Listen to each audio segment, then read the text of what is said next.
अस्सलामु अलैकुम वरहमतुल्लाहि वबरकातुहू। स्टूडेंट्स ऑफ 7th क्लास, इस्लामिया ज़राअत की बुक, एग्रीकल्चर की बुक, पेज नंबर 19, सब्ज़ियों की काश्त, उसके बारे में हम पढ़ रहे थे। सब्ज़ियाँ लगाने के फ़वाइद, उनके रोज़मर्रा में अहमियत, मुख्तलिफ़ मौसमों की सब्ज़ियाँ, फिर उनको काश्त करने के बीज की पहचान, तरीक़ा इंतख़ाब कैसे होना चाहिए बीज काश्त करने के लिए ज़रूरी हदायत क्या है, सब्ज़ियों की काश्त के लिए ज़मीन की तैयारी कैसे करेंगे, ये हमने पढ़ा। उसके बाद सब्ज़ियाँ बोने के मुख्तलिफ़ तरीक़े हैं, जिनमें से एक पनीरी लगाने का तरीका जो हमने पढ़ लिया, दूसरा बीज की बराह रास्त काश्त, वो हमने पढ़ ली।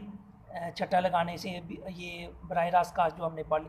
आज हम पढ़ेंगे तीसरा पॉइंट, सब्ज़ियों की बोने के मुख्तलिफ़ तरीके, यानी काश्त करने के नबाताती हिस्सों यानी जड़ और तने के ज़रिए, तो वो आज हम पढ़ेंगे। यानी काश्त करने का एक और तरीका है तीसरा, वो आज हम पढ़ेंगे। तो चलें स्टार्ट करते हैं। नबाताती हिस्सों यानी जड़ और तने के ज़रिए सब्ज़ियाँ कैसे उगाई जाती हैं, ये कौन कौन सी हैं? तो आलू, शकरकंदी, लहसुन, हल्दी और अरवी, जिसमें अरबी भी बोलते हैं, वगैरह की काश्त में इनके नबाताती हिस्से ज़मीन में दबा दिए जाते हैं। इन नबाताती हिस्सों पर आंखें मौजूद होनी चाहिए और आंखों वाले हिस्से ज़मीन से बाहर रखे जाते हैं, क्योंकि इन आंखों से नए पौधे फूटते हैं। तो ये क्वेश्चन बनता है कि वो कौन सी सब्ज़ियाँ हैं जिनकी काश्त नबाताती तरीके से की जाती है, यानी जड़ और तने के ज़रिए की जाती है। तो कौन कौन सी सब्ज़ियाँ? तो आलू, शकरकंदी, लहसुन, हल्दी और अरबी वगैरह की काश्त में उनके नबाताती हिस्से ज़मीन में दबा दिए जाते हैं।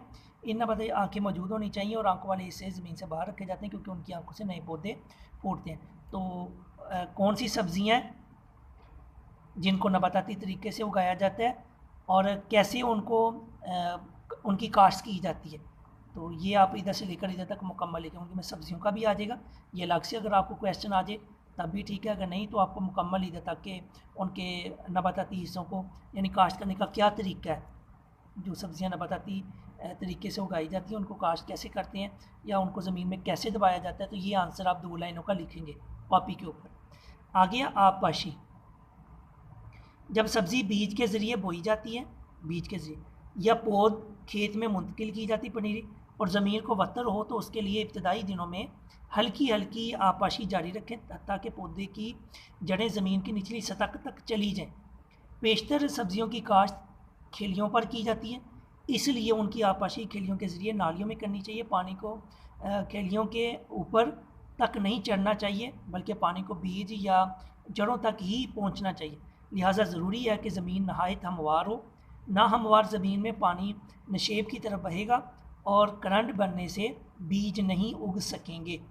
तो ये है, ये लॉन्ग क्वेश्चन आ सकता है कि सब्ज़ियों नबाताती हिस्सों को काश्त करने के लिए आबपाशी का क्या तरीक़ाकार होना चाहिए या पानी कैसे देना चाहिए।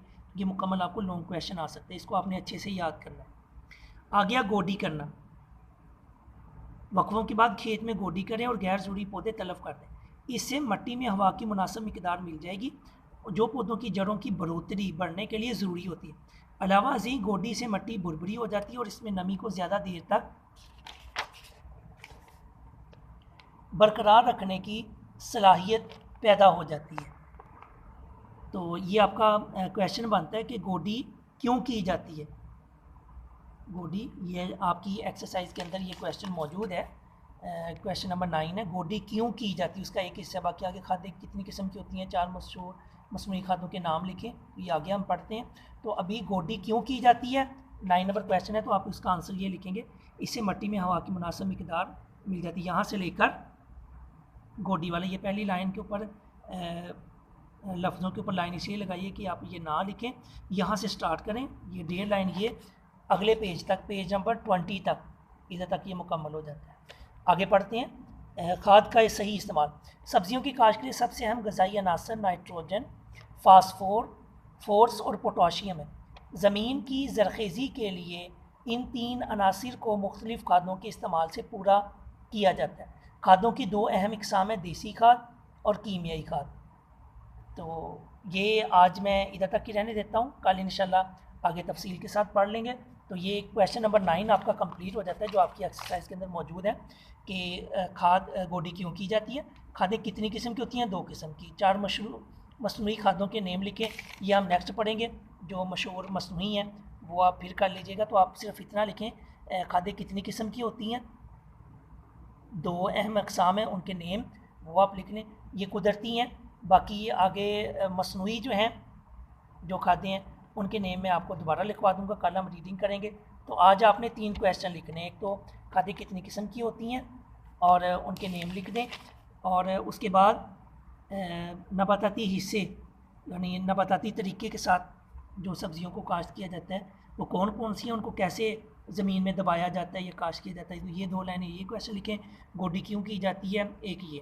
तो डेली बेस के ऊपर काम किया करें, रोज़ाना का काम रोज़ाना करें, खुश खत करके लिखें और ख़ुद काम किया करें, इनकम्प्लीट कॉपी नहीं होनी चाहिए। मैं उम्मीद करता हूँ आप याद भी करेंगे, लिखेंगे भी। लॉन्ग क्वेश्चन सिर्फ याद करने होते हैं, शॉर्ट लिखने होते हैं। वस्सलामु अलैकुम वरहमतुल्लाहि वबरकातुहू।